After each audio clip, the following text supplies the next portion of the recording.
Hello, I'm Tara Morse, the Executive Director of Indiana 211. Thank you again for having me this afternoon. I appreciate the opportunity to share everything we're doing at Indiana 211 and to talk about our transition. And I think this has been a really exciting time for 211. There have been a lot of opportunities for us to expand our services.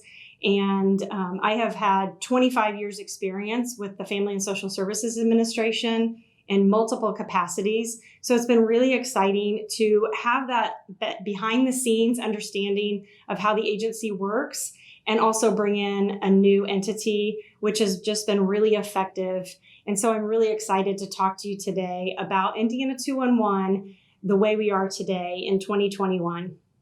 So 211 started 20 years ago, and it has been a really important part of Indiana's culture and connecting people to needed resources at the right time.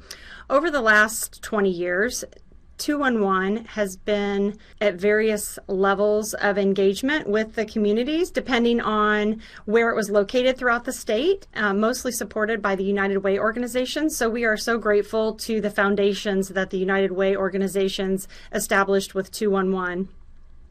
Through legislation, 211 became part of the state government under the Indiana Family and Social Services Administration in January of 2020. So what I'd like to do is just tell you about what 211 has evolved into and make sure that everyone is aware of how 211 works. Our agenda for today is the 211 overview. Really kind of what 211 is. I'm sure most of you are familiar, but maybe not. So I just want to make sure that it's clear and people have an understanding of what 211 is. Our transition to FSSA, our vision, mission, and values, our 5 lines of business, our collaboration, our data, and our connections. So what is 211? 211 is a free service that connects Hoosiers with help and answers from thousands of health and human service agencies and resources right in their local communities, quickly, easily, and confidentially. So essentially, when someone calls 211, based on their zip code, we can identify very quickly what resources might be available for the type of need that they have. And that's really what 211 is all about, is connecting people to the needed resources at the time that they call. There are 3 easy ways to access 211. You can call 211, or there's a long code number, which is 1-866-211-9966. And sometimes we find that phone systems drive whether or not 211 connects correctly. So the long number is always available. It's also on our website. 211 can be texted. You text your zip code to 898-211. And that automatically generates a text message with an auto response, and we can reply to those Monday through Friday, 8 to 5. We are working on enhancements to make that available in a more robust way. And then we also have in211.org, which is our website. And I'll get more into how you use the website to connect to resources later. So just real quick, some fast facts about Indiana 211. As I mentioned, Indiana 211 became the 8th division of FSSA on July 1st, 2020. We serve all residents of Indiana, and we have what we call community navigators who complete a comprehensive assessment around the social determinants of health. Now, we know that all callers sometimes don't want to participate in that, so it is always an option, and we don't want to force anyone to answer questions they're not comfortable answering. So if they are not, we move on, and we just make sure that our primary goal is to connect people to the resources they needed. And again, for some of our callers over the last year and a half, this is the first time they've needed resources. So it's really important that we don't create any barriers to success in connecting those people. So the social determinants of health are really helpful in us identifying our types of callers, parts of the state that have different needs from other parts of the state. But at the same time, this is not a required process. It's just integrated into what we do. And if a caller is not comfortable answering the questions, then we can just simply move on and make sure that we can keep them on the phone until they get connected to the right resource that they're looking for. So Indiana 211, our community navigator line, with the greatest needs being food, shelter, and utilities. And our navigators are available 24 hours a day, 7 days a week, 365 days a year. So with 211, we never take time off. This is always important to keep in mind because sometimes we do find people are really at their crisis point in the middle of the night. And so we always have navigators available to help them connect to whatever their need is, whether it be really getting a connection to the Be Well helpline, which I'll talk about in a few minutes, or maybe they need a place to sleep that night. There are lots of different things that trigger people to call, but we just want to make sure that it's clear to anyone who's learning about 211 that we are available 24/7 from a community navigator perspective. And you'll see here in a few minutes when I start talking about the lines of business, some of the lines of business are not 24 hours a day, but our community navigators are always available 24 hours a day. So one of the things that we did when we first incorporated 211 into FSSA was to come up with our vision, mission, values. So as part of a large entity, I know sometimes people can see that as now we're caught up in red tape, and we really didn't look at it that way. What we looked at this is an opportunity for us to continue what we're doing and to expand it even more, considering we are part of the largest human service delivery program in the state under FSSA. So our vision is for every Hoosier can connect to a trusted source of information and resources that supports their well-being and resilience. And that really is important. I think people sometimes think that they would never have a need for 211, or it's very specific to food, or it's very specific to shelter. But really, there are a lot of services that people, maybe their financial needs are taken care of, but there are other things that they need help getting connected with. And so 211 is here to help them find those resources that are out there. So it's really important for us that every Hoosier can connect. It's just one of our most important things that we keep in mind every day. And any barriers or any ways that we can connect in a better way, we're constantly looking at to see how we can improve that.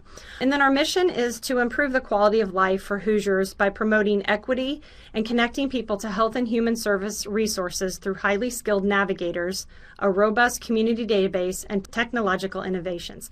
And I think those three important points of navigators, so we always have to have people, we have to have that human connection. So as automated as we can make things, that human connection sometimes is really what makes the difference. So that's why our community navigators are available 24/7, 365. And then to complement that, without a robust community database, it's difficult to connect to the right resources. So I think one thing that's important to keep in mind as we're talking to different organizations who are out there helping people every day is that not every resource is always included in 211. And there's a specific reason for that. So as an AIRS accredited database, we have specific requirements for what type of resource should or should not be. And they're called our inclusion criteria. And that information can be found on our in211.org website as far as the inclusion criteria for why certain resources are included and why certain others aren't. So I want to make sure that that's really clear, especially when we're talking to faith-based organizations, because sometimes some faith-based organizations may be included and other times some may not. And it's not because we are ignoring certain organizations or that our data is bad. It's just sometimes the programs and the services, they must go through a certain set of requirements.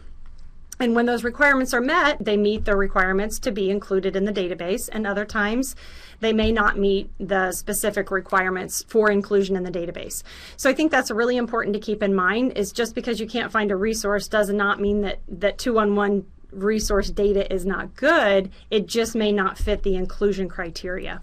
And then also our technological innovations. And to me, this is where we have huge value as being part of FSSA, because we have access to a lot of different opportunities to look at our technology and to figure out how are things working, how can they work better. As I mentioned with our text capability, what is it that we can do with our texting capability to better reach people, especially when we know some of our younger generations, maybe texting is the thing that they're the most comfortable with. So sometimes maybe making a phone call for some generations or for some people, that's a more comfortable thing for people to do.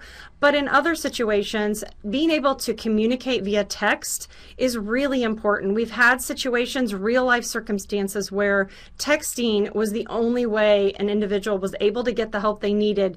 For example, we had a situation with a domestic violence where it wasn't safe for somebody to talk on the phone and talk about what their needs were, but we were able to communicate with an individual via text messaging to get them connected to a shelter that we could then make contact with that shelter and get them the help that they needed and some of those wraparound services that they could get connected to, and we could text the information to them so that it kept them safe in the environment they were in, but they were still able to access what they needed without making a phone call. So that to us is really important. And then our values: respect, integrity, person-centered, knowledgeable, and innovation. And again, I think all those are pretty obvious why those would be really important to us. But as we came up with our vision, mission, values, we pulled from our resources out in the community who had been close partner advocates of 211, understood how they functioned in different parts of the state, in different community situations. And that was our group of people that we pulled together to help us develop our vision, mission, and values. So I think that's important to keep in mind, that we did have representation from a lot of different organizations, because again, we are representing every Hoosier, not just people who qualify for specific services within FSSA, but we really do want to make sure that every Hoosier can connect to us.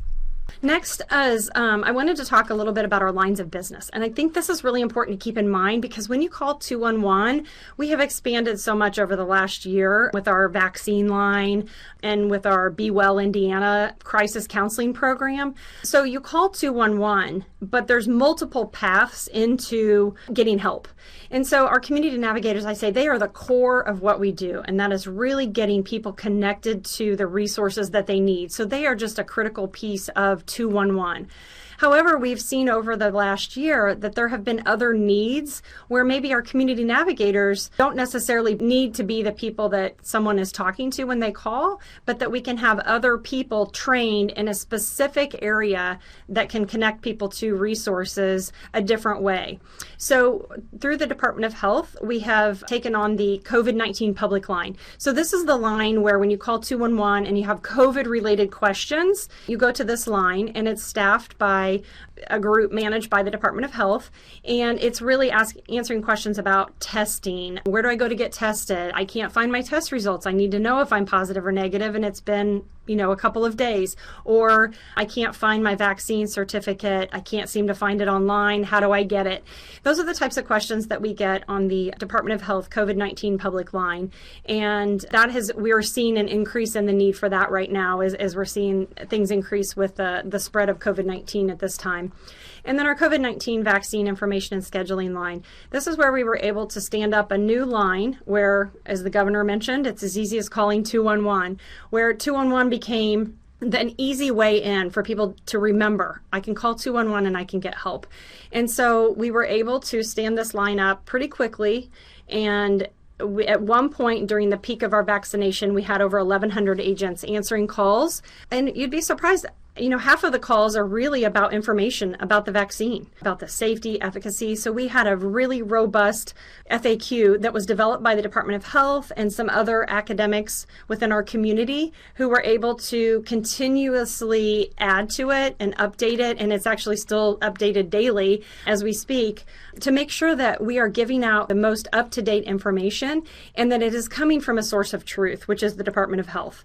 And so we're really excited that we were able to be part of that and that we were able to expand 211 in such a meaningful way at the right time. And also scheduling. Obviously, that became a big part of scheduling initial appointments. Individuals were not able to reschedule through the state system, so we were able to help people reschedule their appointments as well. So we took over 1 million calls in the first 3.5 months on the COVID-19 vaccine information and scheduling line. So I bring that up because I think it's important to keep in mind that, as we see new programs, as we see a need, we are learning how we can support that need within our community. Another example of that is the Indiana Housing and Community Development Authority. They came to us, in the midst of the vaccine rollout and said, we have this emergency rental assistance program with a lot of funding available for people who have not been able to pay their rent for the last, 10 months and are not sure they're going to be able to pay it for 3 months going forward. And so we stood up another line where people can call and get help answering or filling out the application for the Emergency Rental Assistance Program. And so we were really excited about the opportunity to partner with the IHCDA and stand that up, where we had another 50 agents who were taking calls and still are today to answer questions and to help people figure out what they need to do to apply. And then our last big area is our substance use disorder and mental health. And when you call 211, this is kind of the first option that you'll hear. And when you select this option, you get the option for the open beds, LIFT, the Peer Recovery Network, and Be Well Indiana. So those all fall under the Division of Mental Health and Addiction kind of management from a business perspective. But 211 is able to take those calls, and our community navigators actually work with open beds and LIFT and are able to get people rides to their treatment, or through open beds if somebody is already in a facility and is going to need some wraparound services. We can work with a referral to get those people connected to additional resources that they might need once they are no longer in their facility. And then our peer recovery network, we know from, experience and data shows that you have a much higher success rate when you can connect people who are recovering with other people who have been in recovery. So we're really excited about the fact that 211 is kind of the avenue into that option. And then, of course, the Be Well Indiana line, which is our crisis counseling program that was really created kind of as a result of COVID and all the mental health issues that were they were feeling isolated, worried, not sure what was going to happen. And so again, our Be Well Indiana line through 211 is available 24 hours a day, 7 days a week, 365 days a year. And we know that line will continue on for the next 2 years at least. So we're really excited about having that as an option under 211 as well. So I just wanted to really go through all that. I know it's a lot of detail, but I think it's really important to understand that 211 has a lot going on. And so we really count on our partners in the community to get the word out, because we know you are working with people every day. Sometimes, there are food pantries and things available, but yet there might be some other needs that maybe some of our faith-based community organizations don't have access to. But through 211, we can help you complement what it is you're already doing and then add to that. So I just wanted to make sure we were clear on all the things that we're doing, and we do have more things in the works coming soon. So again, I'll talk a little bit about collaboration. I think I've mentioned that. You can see that through our rental assistance program, our Be Well Indiana. Again, that's one of our sister divisions, which is the Division of Mental Health and Addiction. And then our COVID-19 public information line. And again, that's through the Department of Health. So we're working with other agencies, we're working with other divisions, and it is really important to figure out how do we help people get connected. So some of the government programs that we work with, so right now when someone has a concern about the treatment of an adult protective services, those calls come into 211. They go into a specific queue, and we have our community navigators actually take those, and they are able to fill out the necessary information to make that report that then is managed through the Division of Aging. Again, another really important resource and service that's provided by the community navigators. And then, as I mentioned, our Division of Mental Health and Addiction and Department of Health and Indiana Housing Community and Development Authority. So we are looking at other opportunities with other divisions. I'd like to talk a little bit about data. So as we know with any organization, to look at kind of your effectiveness or what you should be doing or where you should be going, data is always really important. And so we can use data to inform, how are we doing? What are we doing? Where is the need? What is the need? And so we're really proud of what we released in June of 2021, and that's our Indiana 211 data dashboard. So if you go to in211.org and select Indiana 211 data dashboard, you'll see this little button here on the screen. And when you click that, you'll go into what is our data dashboard. So here's just kind of a snippet of what you would see. So you can see that we have aggregated client data, so we don't have any details about people, but it's enough information that we can see who is calling, what are the top needs they identify. We can filter it by dates, by county, by demographics to to provide multiple views of the data. So this is a really dynamic dashboard, and it is updated weekly, usually on Tuesday mornings. So that would be adding data for the previous week. So you can see it defaults here to all of the data we have, and starting in January of 2020 is that's what our starting point was for this data. So we were able to take the data in through our FSSA data and analytics team, and then they were able through this Tableau dashboard to present the data in such a way that a lot of different users, agencies can look at this and see who is it that we're serving. Is the need changing? We definitely see throughout the state, if you have an opportunity to go in here and click around a little bit, you can see that the data changes depending on where you live in the state. So sometimes, what's a need in northern Indiana might be a little bit different than what the top needs are in other parts of the state. And then the other tab, you can see that we were on the client data. And if you look up here at the top, the referral data, this is, the types of referrals.